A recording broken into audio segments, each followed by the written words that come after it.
세상에서 돈을 가장 잘 버는 사람 중 한 명인 워런 버핏은 처음부터 어마어마한 부자였을까요? 당연히 아닙니다. 그도 우리처럼 아주 작은 돈부터 시작했습니다. 그런데 다른 사람들과 결정적으로 달랐던 점이 하나 있습니다. 바로 자신만의 아주 엄격한 규칙을 세우고 그것을 평생 지켰다는 점입니다. 오늘은 그가 아주 젊었을 적 친구들과 친척들의 돈을 모아 투자를 시작하면서 약속했던 특별한 규칙들에 대해 이야기해보려 합니다. 이 규칙들은 마치 운동선수가 경기에 나가기 전에 반드시 지키기로 약속하는 페어플레이 정신과도 같습니다. 우리가 투자를 시작할 때 가장 먼저 생각하는 것은 무엇인가요? 아마도 이번 달에 얼마를 벌었나, 혹은 내 주식이 어제보다 올랐나 하는 점일 것입니다. 하지만 버핏은 완전히 다르게 생각했습니다. 그는 돈을 얼마나 벌었는지보다 내가 기준보다 잘했는지를 훨씬 중요하게 여겼습니다. 이걸 이해하기 쉽게 학교 시험으로 비유해 보겠습니다.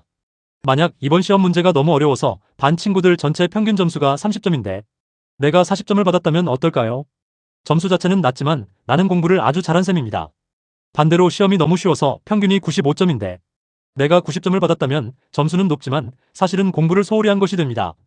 버핏은 주식시장이라는 거대한 운동장에서 시장의 평균 성적보다 내가 조금이라도 더 나은 성적을 거두고 있는지를 확인하는 것이 진정한 실력이라고 믿었습니다. 시장이 10% 떨어질 때 내 돈이 5%만 줄어들었다면 버핏은 그것을 승리라고 불렀습니다. 이런 생각을 가지면 시장이 흔들릴 때도 마음이 편안해집니다.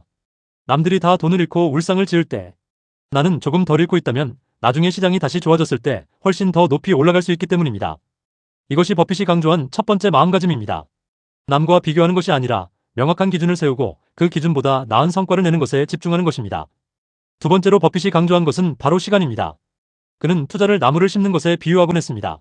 사과나무를 심고 나서 다음날 바로 사과가 열리지 않았다고 나무를 뽑아버리는 사람은 없을 것입니다. 나무가 뿌리를 내리고 가지를 뻗어 열매를 맺기까지는 눈에 보이지 않는 기다림의 시간이 반드시 필요합니다. 버핏은 투자자들에게 최소한 3년이라는 시간을 달라고 말했습니다.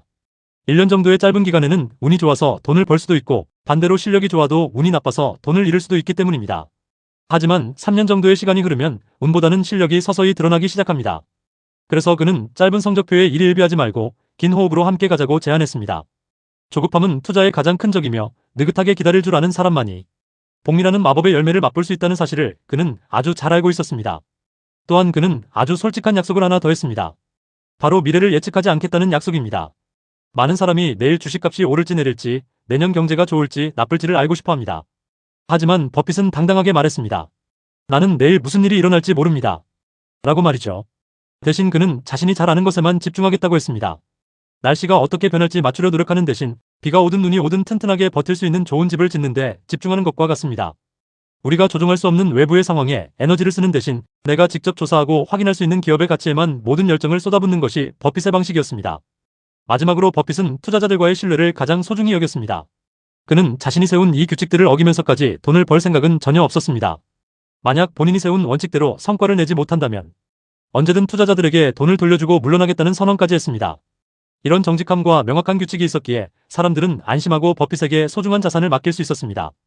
투자는 단순히 숫자, 게임이 아니라 사람과 사람 사이의 믿음 위에서 이루어지는 것이기 때문입니다. 우리가 앞으로 배워볼 버핏의 지혜들은 바로 이 단단한 규칙들 위에 세워져 있습니다. 화려한 기술이나 복잡한 계산법보다 중요한 것은 내가 어떤 마음으로 이 게임에 참여하고 있는지, 그리고 내가 정한 규칙을 끝까지 지킬 용기가 있는지를 스스로 묻는 것입니다. 버핏이 아주 젊은 시절에 세웠던 이 기초적인 원칙들은 그가 세계 최고의 부자가 된 지금까지도 변함없이 이어져 내려오고 있습니다. 이 단단한 뿌리가 어떻게 거대한 나무로 성장하게 되는지 그 신비로운 과정들을 하나씩 차근차근 짚어보겠습니다.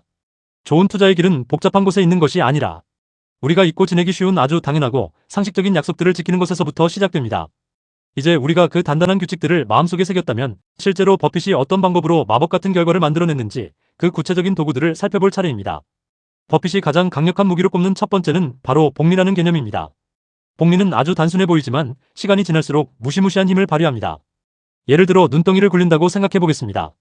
처음에는 아주 작은 눈뭉치라 손바닥 안에 쏙 들어오지만 언덕 위에서 아래로 계속 굴리다 보면 어느 순간 내 몸집보다 커지고 결국 집 한 채만큼 거대해집니다. 돈도 이와 같습니다. 이자가 붙고 그 이자에 다시 이자가 붙는 과정이 반복되면 우리가 상상할 수 없는 숫자로 불어납니다. 버핏은 이 복리의 마법을 지키기 위해 두 가지를 아주 경계했습니다. 하나는 너무 일찍 열매를 따먹는 것이고 다른 하나는 불필요하게 새나가는 돈을 방치하는 것입니다. 어린 사과나무가 겨우 첫 열매를 맺었을 때 그것을 바로 따 먹어버리면 나중에 수천 개의 사과를 맺을 거대한 나무가 될 기회를 영원히 잃게 됩니다. 투자에서도 당장 눈앞의 작은 이익에 취해 돈을 빼쓰지 않고 계속해서 눈덩이를 굴리는 인내심이 필요합니다. 또한 복리의 효과를 갉아먹는 세금이나 수수료 같은 비용들을 최대한 아껴야 한다고 강조했습니다. 아주 작은 틈새로 물이 새어나가는 배는 결국 가라앉듯이 작은 비용들이 모여 복리의 마법을 방해하기 때문입니다. 복리라는 든든한 엔진을 장착한 버핏은 시장에서 세 가지 종류의 바구니에 돈을 나누어 담았습니다. 첫 번째 바구니는 저평가된 주식들입니다. 이를 쉽게 설명하자면 시장의 가치를 제대로 인정받지 못하고 있는 훌륭한 물건을 찾는 것입니다. 아주 성능이 좋고 튼튼한 자전거인데 단지 겉에 먼지가 조금 묻었다는 이유로 원래 가격의 절반도 안 되는 가격에 팔리고 있는 상황을 상상해보세요. 버핏은 이런 물건들을 귀신같이 찾아냈습니다. 남들이 겉모습만 보고 외면할 때 그는 자전거의 뼈대가 얼마나 튼튼한지 바퀴가 얼마나 잘 굴러가는지를 꼼꼼히 살핀 뒤 아주 싼 가격에 샀습니다. 그리고 사람들의 오해가 풀려 자전거가 제값을 받게 될 때까지 느긋하게 기다렸습니다. 두 번째 바구니는 특별한 약속이 걸려있는 투자입니다. 버핏은 이를 워크아웃이라고 불렀는데 이는 어떤 사건이 일어날 것이 거의 확실할 때 그 기회를 활용하는 방법입니다. 예를 들어 두 회사가 하나로 합쳐지기로 약속했거나 어떤 회사가 문을 닫으면서 남은 재산을 주주들에게 나누어 주기로 발표한 상황입니다. 이런 투자는 시장이 전체적으로 나쁘더라도 약속된 사건만 잘 마무리되면 일정한 수익을 얻을 수 있다는 장점이 있습니다. 남들이 시장이 오를지 내릴지 걱정하며 불안해할 때 버핏은 정해진 스케줄대로 흘러가는 이 확실한 기회들을 통해 차곡차곡 자산을 불려나갔습니다. 이것은 마치 비가 오나 눈이 오나 정해진 시간에 배달되는 신문을 기다리는 것처럼 안정적인 수익의 기반이 되었습니다. 마지막 세 번째 바구니는 조금 더 적극적인 방법입니다.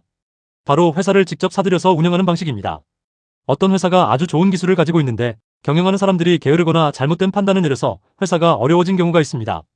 버핏은 이 회사를 통째로 사들인 뒤 훌륭한 사람들을 앉히고 올바른 방향으로 이끌어 회사의 가치를 다시 높여놓았습니다.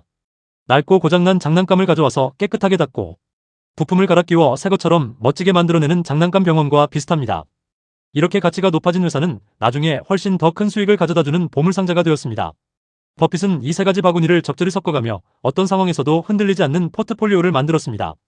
시장이 좋을 때는 저평가된 주식들이 효자 노릇을 했고 시장이 불안할 때는 확실한 약속이 있는 투자들이 버팀목이 되어 주었습니다.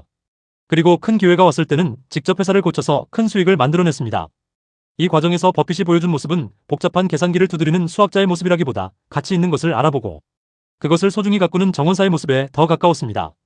중요한 것은 그가 한 번에 엄청난 대박을 노린 것이 아니라는 점입니다. 그는 항상 안전을 먼저 생각했습니다.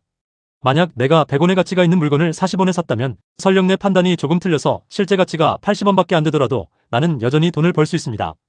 이것이 바로 버핏이 말하는 안전 마진입니다.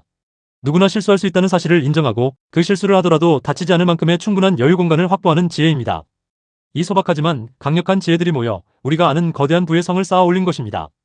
이제 우리는 이 성이 어떻게 비바람에도 무너지지 않고 수십 년 동안 더 높게 쌓여갈 수 있었는지 그 안을 가득 채운 더 깊은 철학의 세계로 한 걸음 더 들어가 보아야 합니다.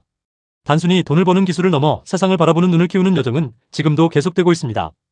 우리가 투자라는 긴 여행을 떠나다 보면 반드시 만나게 되는 아주 이상한 친구가 하나 있습니다. 버핏의 스승인 벤자민 그레이엄이 처음 소개하고 버핏이 평생을 곁에 두었던 미스터 마켓이라는 친구입니다. 이 친구는 매일 아침 우리를 찾아와 자기가 가진 물건을 사달라고 하거나 우리가 가진 물건을 팔라고 제안합니다. 그런데 아주 큰 문제가 하나 있습니다. 이 친구의 기분이 매일매일 너무나도 심하게 변한다는 점입니다. 어떤 날은 기분이 너무 좋아서 말도 안 되는 비싼 가격을 부르고 또 어떤 날은 너무 우울해서 멀쩡한 물건을 헐값에 넘기겠다고 떼를 쓰기도 합니다. 대부분의 사람은 이 친구의 기분에 휩쓸리곤 합니다. 친구가 비싼 가격을 부르면 물건이 좋아 보여서 덜컥 사고 친구가 울상을 지으며 낮은 가격을 부르면 겁이 나서 가지고 있던 소중한 물건을 던져버립니다. 하지만 버핏은 우리에게 전혀 다른 자세를 가르쳐줍니다. 이 친구의 감정에 휘둘리는 것이 아니라 오히려 그 변덕을 이용하라고 말이죠. 친구가 너무 들떠서 비싼 값을 부를 때는 조용히 거절하거나 내가 가진 것을 팔고 친구가 공포에 질려 좋은 물건을 싸게 팔 때는 기쁜 마음으로 그것을 사면 됩니다. 여기서 중요한 점은 우리가 그 친구의 비위를 맞출 필요가 전혀 없다는 것입니다. 우리는 그저 가만히 앉아있다가 내가 생각하는 정당한 가격이 올 때만 대화를 나누면 됩니다. 이것이 가능하려면 내가 무엇을 잘 알고 무엇을 모르는지 명확하게 구분할 줄 알아야 합니다. 버핏은 이를 능력범위라고 불렀습니다. 우리가 세상의 모든 운동을 다 잘할 필요는 없습니다. 축구를 잘하면 축구장에서만 놀면 되고 수영을 잘하면 물속에서만 경기를 하면 됩니다. 투자의 세계에서도 마찬가지입니다. 내가 잘 모르는 유행하는 기술이나 복잡한 산업에 억지로 끼어들 필요가 없습니다. 내가 평소에 즐겨 먹는 과자나 자주 사용하는 물건처럼 그 회사가 어떻게 돈을 벌고 앞으로 어떻게 될지 눈에 훤히 보이는 것에만 집중하면 됩니다. 내가 아는 구역 안에서만 공을 차는 것, 그것이 바로 큰 실수를 피하고 승리할 수 있는 가장 확실한 비결입니다. 또한 버핏은 좋은 기회가 왔을 때 아주 크게 움직여야 한다고 강조했습니다. 많은 사람이 위험을 줄이겠다며 수십 가지의 주식을 조금씩 나누어 사곤 합니다. 하지만 버핏은 정말 좋은 기회는 인생에서 그리 자주 오지 않는다고 말합니다. 평소에는 가만히 지켜보다가 정말 내가 잘 아는 훌륭한 회사가 아주 싼 가격에 나오는 결정적인 순간이 오면 망설이지 않고 집중해서 투자해야 합니다. 이는 마치 야구 선수가 모든 공에 방망이를 휘두르는 것이 아니라 내가 가장 잘 칠 수 있는 위치로 공이 들어올 때까지 기다렸다가 온 힘을 다해 휘두르는 것과 같습니다. 여러 가지를 적당히 아는 것보다 몇 가지를 확실하게 알고 소중히 관리하는 것이 훨씬 더 큰 결과를 만들어냅니다. 버핏의 젊은 시절 이야기는 아주 특별한 결말로 마무리됩니다. 1960년대 후반 주식시장이 너무 뜨거워져서 사람들이 너도 나도 돈을 벌겠다며 달려들 때였습니다. 모든 물건의 가격이 너무 비싸져서 버핏의 기준으로는 더 이상 살만한 좋은 것이 남아있지 않았습니다. 이때 버핏은 놀라운 결정을 내립니다. 자신을 믿고 돈을 맡겼던 사람들에게 이제는 좋은 투자를 하기 어려우니 돈을 모두 돌려주겠다고 선언하며 파트너십을 해산한 것입니다. 더 큰 수익을 낼 수 있다고 거짓말을 하며 수수료를 챙길 수도 있었지만 그는 자신의 원칙과 정직함을 선택했습니다. 이 결단은 우리에게 투자의 기술보다 더 중요한 가르침을 줍니다. 진정한 성공은 단순히 숫자를 늘리는 것이 아니라 나만의 엄격한 기준을 끝까지 지키는 용기에서 온다는 사실입니다.